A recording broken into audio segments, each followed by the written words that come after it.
Marvel's Avengers from Square Enix and developer Crystal Dynamics had a bit of a rough path to release. Many fans reacted negatively due to the likenesses for the characters not being that of the Marvel Cinematic Universe players, and when the game finally came out, most people found it to be actually better than expected due to the single player portion being surprisingly good, while the multiplayer left a little to be desired.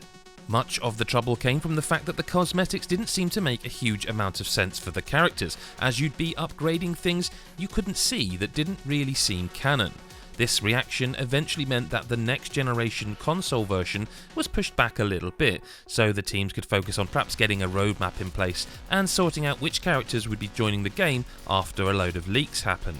But now we have a date for the PlayStation 5 and Xbox Series X and S versions of the game, and it's March 18th. As you'd expect, the built-in speedy SSD hard drives mean the game will load quicker on both consoles, but Square Enix also say that there will be better draw distances for high-resolution models, better destruction, and other enhancements they're not specifying, as well as the opportunity to move your save from the old version of the game to the new-gen edition.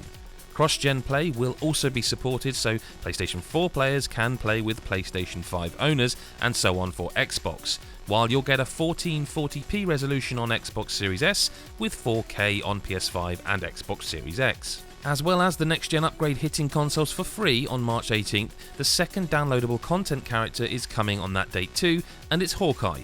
Operation Hawkeye Future Imperfect adds Clint Barton and picks up after the previous DLC, Taking Aim, which introduced Kate Bishop into the game as well. It can be played solo or with up to 3 friends and continues the story started in Taking Aim.